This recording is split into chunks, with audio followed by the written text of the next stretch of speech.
Hey there, YouTube. This is Vicki, and I'm doing a crop today. I caught cabbage on sale for 39 cents a pound.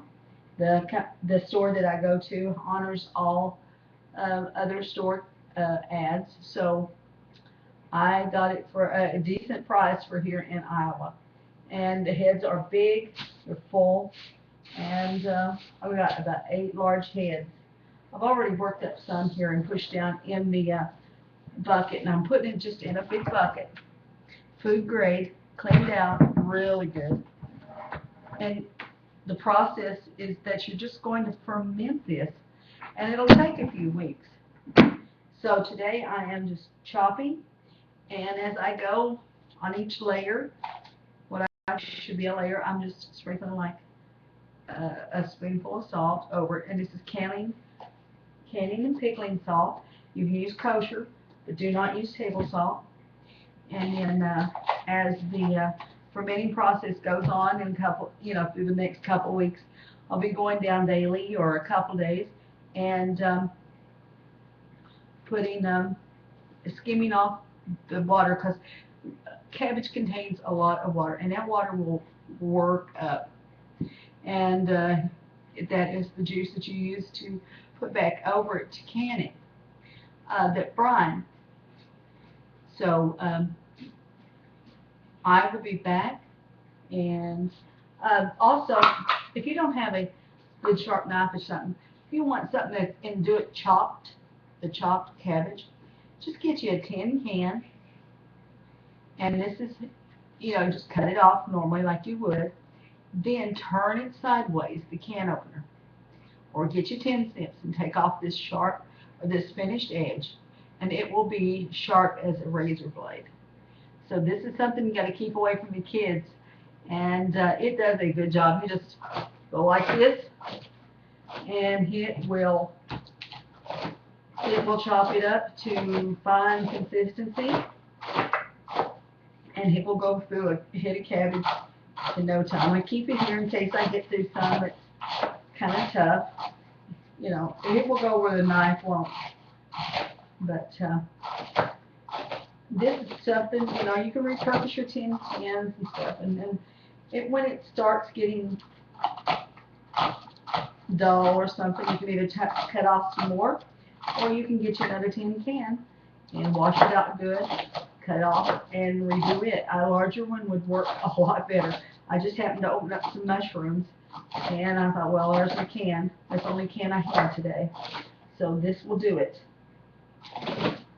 And it will make it chopped rather than the shredded like this.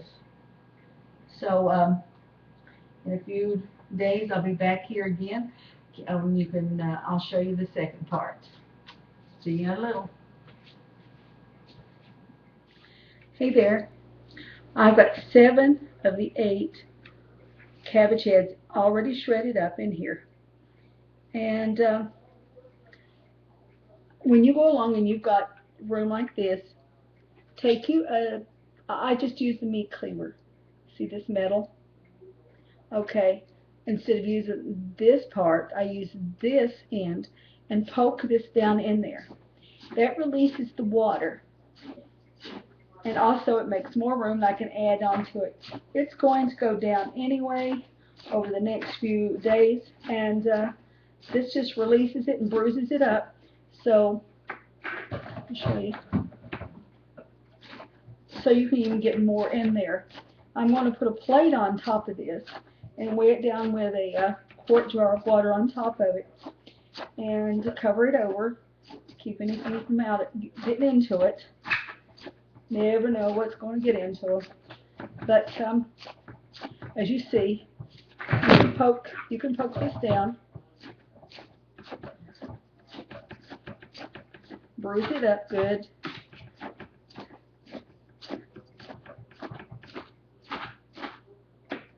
and you could get another head of cabbage in there.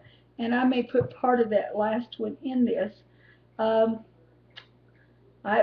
gone on about every inch or so. I've added like a teaspoon of this salt, to over each layer. So it should have plenty enough to ferment and start working off. So I just wanted to show you this. You know, you want to say, well, it's all heaped up, that's enough. You can always get more in there because there's a lot of room. You can push down on it and see.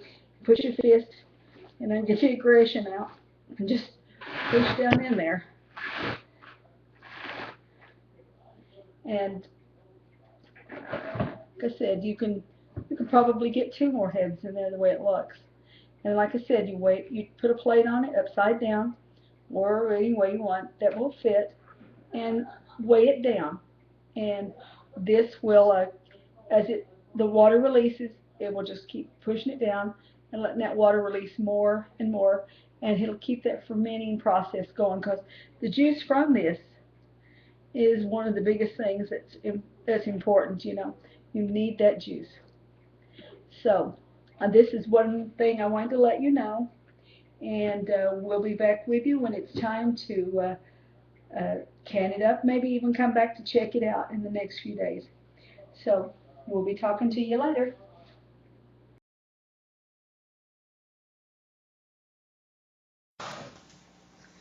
Okay, my kraut is made. I brought it up from the basement, and I'm getting ready to fill these jars. I've already filled 3. So move this to there. I want to fill these up.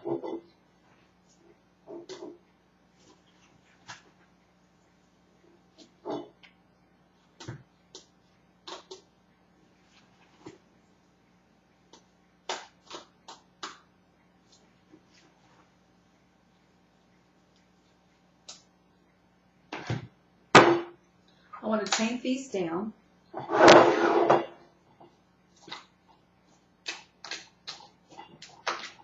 Just so I can add some more in and get the brine in, because I'm going to add the brine to it after I get all these filled.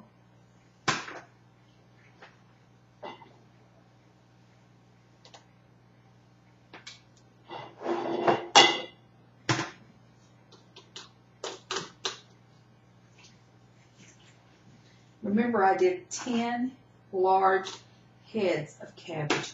I have got a massive amount here, so I know I'm going to have to go get more jars the way it looks here.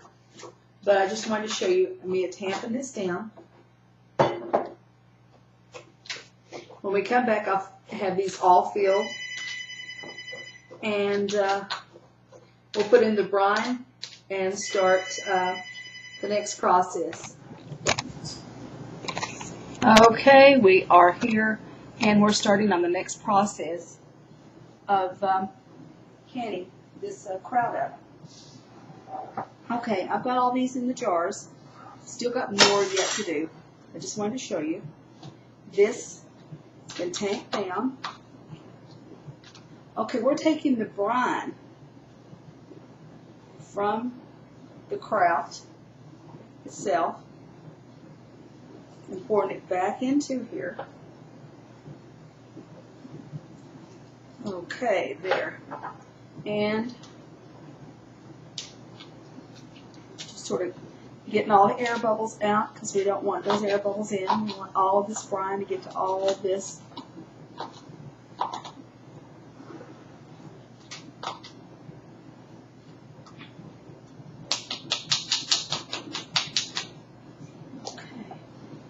So now we've got that in there.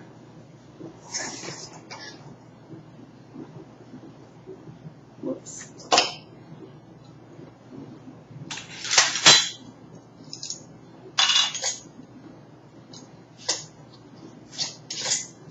And these will go into a water bath canner. And I get all these filled.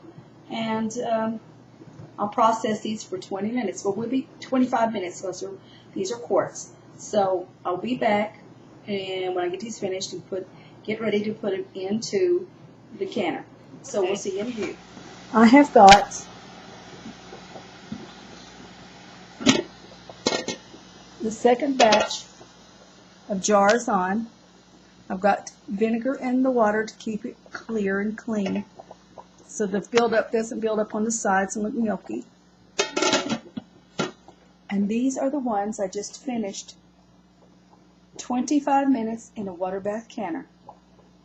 I've got 7 done. I've got 8 here on the stove, more to go. So this is how I do my kraut, and I hope you enjoy it.